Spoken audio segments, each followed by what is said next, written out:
Okay, so today we're going to go over Unit 7B, combining probabilities. For many of you, this might be a little bit of a harder section. This is one of the harder topics I actually teach in my statistics course.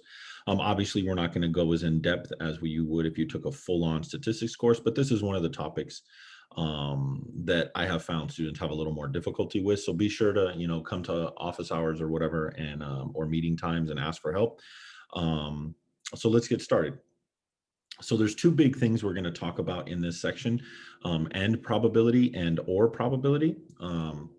Well, actually, I'm sorry, end probability with independent and dependent events. So two events are independent if the outcome of one event does not affect the probability of the other event. So it's really important that you guys understand that it does not affect, okay? So that means like when you flip a quarter, if you flip a quarter in the air, um, when you flip a quarter in the air, you do not, you have a 50-50 chance of getting heads, one out of two getting heads or one out of two getting tails.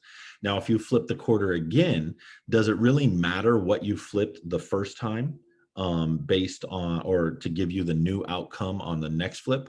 So if I flip a quarter heads, I have a 1 out of 2 chance of getting heads or a 50% chance of getting heads. When I flip a quarter again, I still have a 50% chance of getting heads.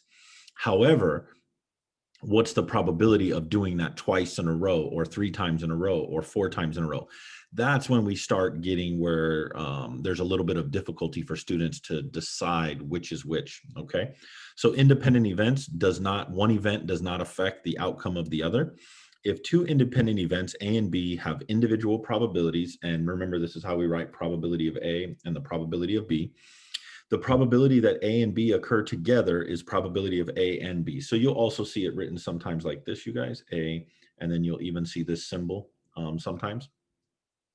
And it says the probability of A and B is equal to the probability of A times the probability of B. So that means in the quarter problem I was talking about, what's the probability of heads and then getting heads again, flipping a coin and getting heads again? Well, that would be the probability of getting heads times the probability of getting heads.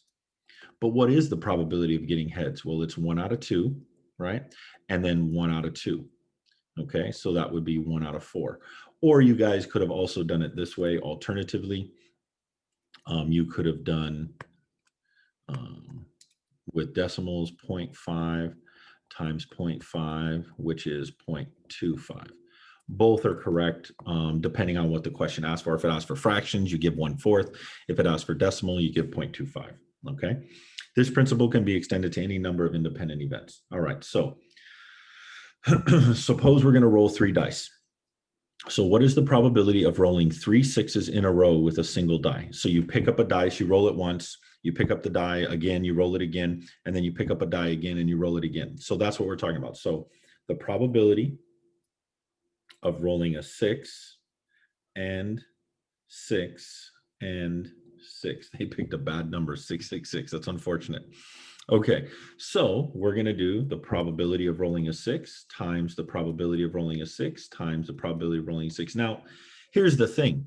Are we sure we're able to treat this as an independent event? So what we're going to do is we're going to think about this.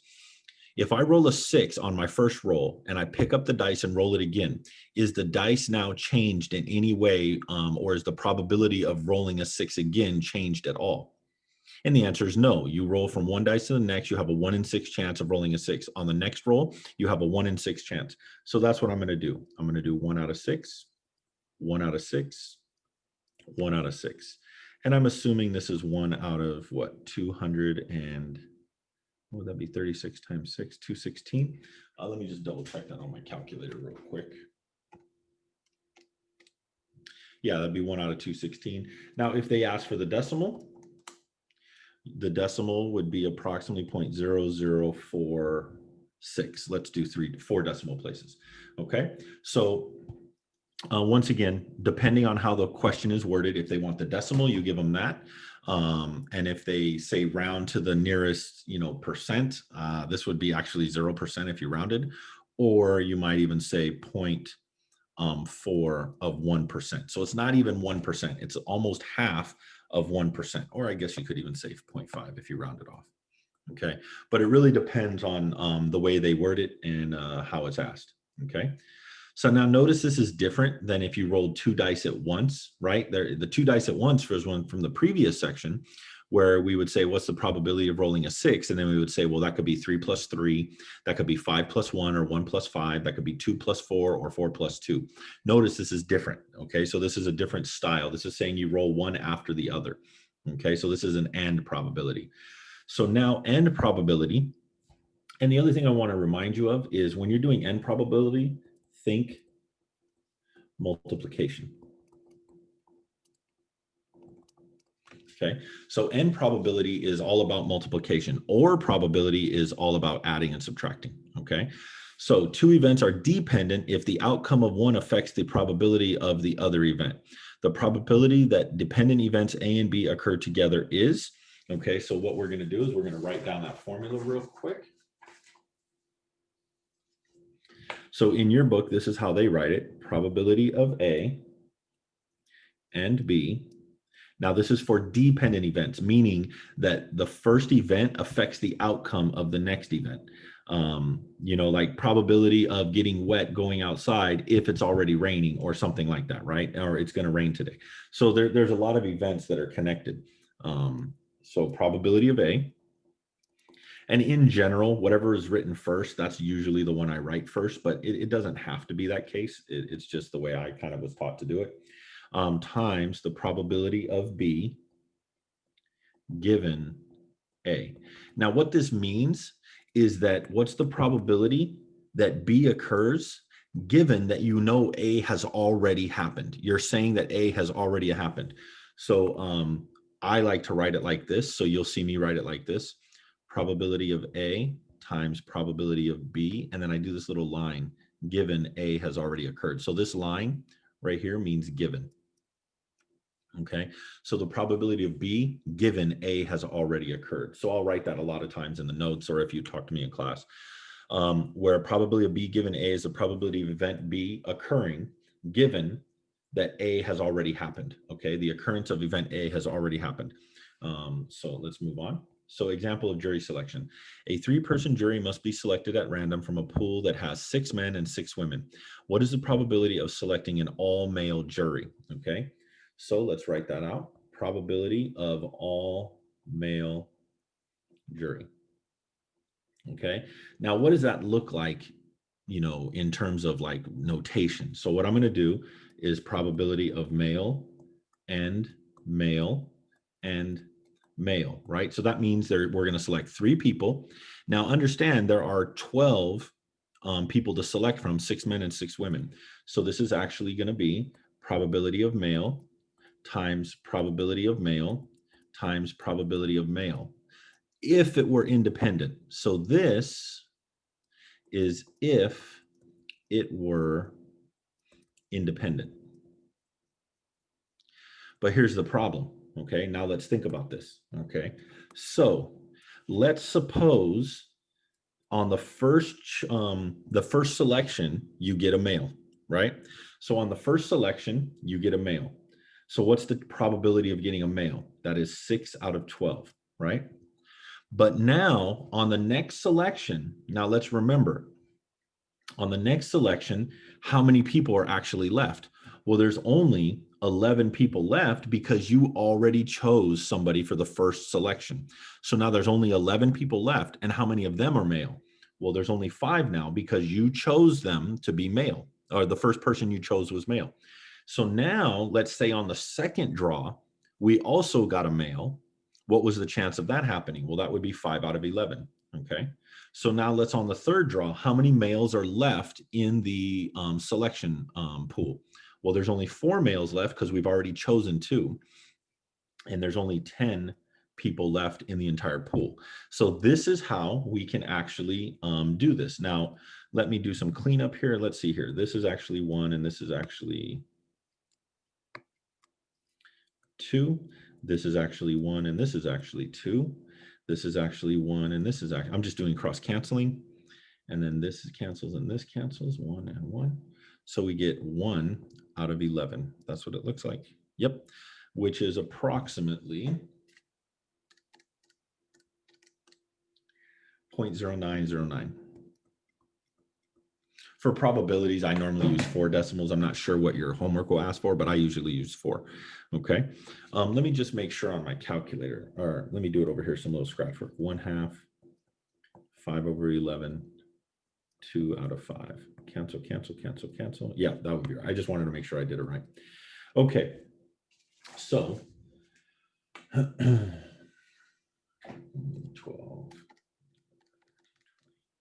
Yep. Uh-oh. I think I might have 6 times 5 times 4. Let me double check you real quick, you guys. I think I might be missing a 0 somewhere. Divided by 12 times 11 times 10. No, the book is actually wrong. Okay. So we get this. Okay, so we're good. And this would be our rounded off answer. And again, if they want 3 decimals, then you would do 0.091, whatever the case may be. Okay. So just so we're clear, we could not use this because this was for independent events.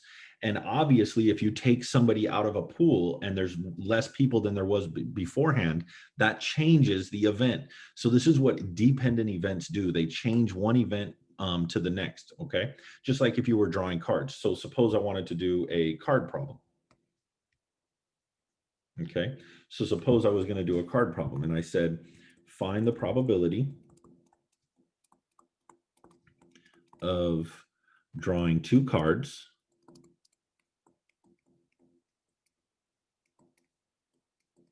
one after the other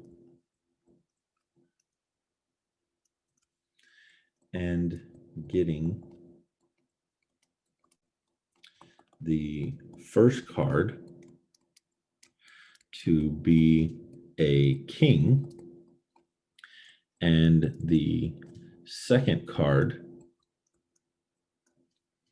to be a, let's say, jack. No, you know what? Let's say face card. Hopefully this isn't too tough. Okay, so we're going to say probability of getting a king and a face card. Meaning the first card was a king, and then what's the probability of getting the second card given that the first card was a king? That's basically the way we have to think of it. So I'm going to write probability of king times probability of face card given that you already got a king, okay? Now remember, there's a jack, a queen, and a king. Those are the 3 face cards, and there's 4 of each of them, okay? So there's 12 total face cards, okay? How many kings? Well, there are 4 kings out of 52 cards in a deck. Remember,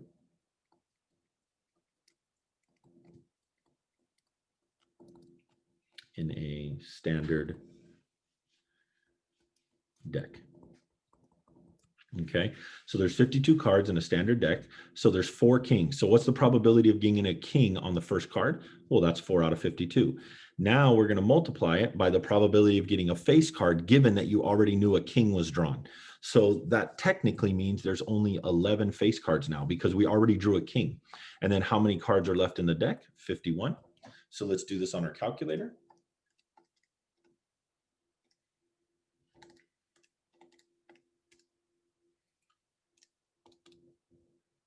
So this is 11 over 663, or we could also do 0.0166 if we round it off, okay? So this is how we could do a card game. This is basically, you know, playing blackjack. This is the probability of getting a king and then a face card. So you're getting a 20 in the game of blackjack back to back. I just wanted to show you guys another one, okay? So now he says either / or probabilities. So not overlapping events. 2 events are non-overlapping if they cannot occur together. So sometimes they'll talk about it as disjoint or mutually exclusive, like the outcome of a coin toss is shown to the right. Okay, for non-overlapping events A and B, the probability that A or B occur is shown below. The principle can be extended to any number. So let me show you real quick. So here's the difference now. So when you're talking about or, think addition. Okay, so let's look up here real quick. So when we talked about probability of and statements, so of and statements, we thought multiplication, okay? When we come over here, and now we're talking about or statements, so this is for independent, non-overlapping events, we think addition, okay? Well, even if they're overlapping, we still think addition, but then we also have to throw in subtraction, okay? But for non-overlapping events, independent events as well, mutually exclusive, disjoint sets, we think of addition, okay? So let me show you how this works, okay? For non-overlapping events A and B, the probability that either A or B occurs is shown below. So probability of A or B is equal to the probability of A plus the probability of B. So this is the difference. This is no longer multiplying, this is adding or subtracting. So we're going to come over here and we're going to say, suppose you roll a single die, what is the probability of rolling either a 2 or a 3? So notice the big difference in and has multiple things occurring one after the other, right? With an or statement, it's basically saying you do this one thing and what's the probability of that happening. I mean, there's some gray area in there, but in general, that's the kind of the idea behind it. Okay, so suppose you roll a single dice. What is the probability of rolling a 2 or a 3? So probability of rolling a 2 or 3. So I'm just going to write out the formula, probability of 2 plus probability of 3. Well, we know that how many 2s are on a dice? 1, so 1 out of 6. Plus how many 3s? 1 out of 6. So this becomes 2 out of 6, which is 1/3. So the probability of this event occurring of rolling a 2 or a 3 is 1 out of 3. Okay, so not too bad, right? So what if I said probability of rolling a 2 or a odd number? Okay, well, how many 2s are there? 1 out of 6, right? Now, how many odd numbers are there? Well, there's 1, 3, and 5, so 3 out of 6. So this would be 4 out of 6, and this would be 2/3. Okay, so for when they're mutually or when they're not related events, it's actually pretty nice. It's pretty easy to work with. We're able to simply just add the probabilities and we don't stress out at all, okay? Now we have overlapping events, okay? Or events that there is, when you see this little picture right here, how they have this middle part shaded, that means that there are some face cards that are also clubs, or there is a queen that is also a club. That's when you have to worry about double counting, because technically you counted this queen right here, you counted that as part of this set, right? But then you also counted it as part of this set because it's a club. So it's just something we have to worry about. You counted it twice. Well, if I tell you to add something twice, how do I get rid of one of them? I subtract it off. So what we're going to do is we're going to write our formula for overlapping events A and B. The probability that either A or B occurs is shown below. So this is how we do it. Probability of A or B, and this is for when there is overlap. You say the probability of A plus the probability of B, just like before, but now you subtract off the extra second one that you counted, the probability of A and B. So you got to be careful with that. You got to know how many of them are in the actual and category, okay? So let's look at this problem. Let me see how much we have left. Oh, we're almost done, okay. So what is the probability that in a standard shuffle deck of cards, you will draw a 5 or a spade? So probability of 5 or a spade. Okay, so what we're going to do is we're going to say probability of a 5 plus the probability of a spade minus, now are there some 5s that are also spades? Yes, there is. So that means I counted it here and I counted it here. That same 5 can't be counted in both of them. So what I have to do is I say, okay, fine, I counted it twice. I'm going to subtract off one of them. Probability of a 5 and a spade. Now, if you go back and look, notice right here, this is an or statement, and the or statement actually uses an and statement in it to explain itself, okay? So now probability of a 5. Well, how many 5s are in a deck of cards? 4 out of 52, right? Plus, how many spades are in a deck of cards? 13 out of 52. Every suit, I don't need parentheses, I guess. every suit, remember, has a 13 cards in the suit. So 13 diamonds, 13 spades, 13 hearts, 13 clubs. Now, what we're going to do is we're going to subtract off how many spades are also fives. Well, there's only one of those, and there's 52 cards. Okay, so now this will become what, 16 out of 52. Divide by, what is that, 4? That would be 4 out of 13. Let me just make sure. 4 plus 13 minus 1 divided by 52. And we get 4 out of 13. And this is also approximately 0.3077 if we round off. Okay. So I actually like fractions better always, but in the homework or on the exam, they may ask for the decimal. So there you go. Okay. So this is pretty straightforward. Let's take it back to the other problem I had done earlier, where I said, find the probability of a face card or a king. So in the other problem, it was the probability, of a face card. Oh, I'm sorry, it was a probability of getting a king, and then on your next draw, getting a face card. Well, now this is an or statement, so its addition is not multiplication. So we're going to do probability of a face plus probability of a king. Now, are there some face cards that are also kings? Yes, there is. So we got to be careful. Minus probability of face and king. Okay. So probability getting a face card. There are 12 face cards, 4 queens, 4 jacks, and 4 kings. So 12 out of 52. Plus probability getting a king. There are 4 out of 52. Minus the probability of a face card and a king. So what face cards are also kings? There is 4 of them out of 52. So we end up with 12 out of 52 because these end up canceling. And this would be what, divided by 2? This would be 6 out of 26. Oh, I guess I should have divided by 4. Divide by 4, divide by 4. That would be 3 out of 13. And that should be 0.2308 if I round off. Okay. So this is the probability of getting a face card or a king. Okay. So again, if you think about it like this, if you were to draw this and you would have face cards here, and draw this and you would have kings here. You have this area right here in the middle that is face cards that are also, kings.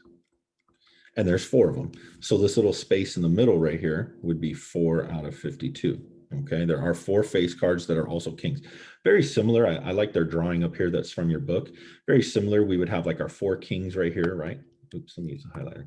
We would have our 4 kings that are here, right? But then there's also this little section right here. That's the wrong color to use.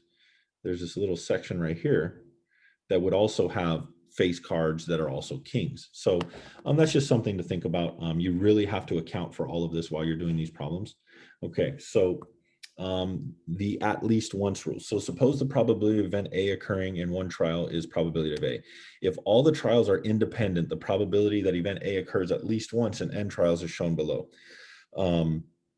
So what we're going to do is we're going to try to basically, this is how the book shows it. I'll try to talk to you about it.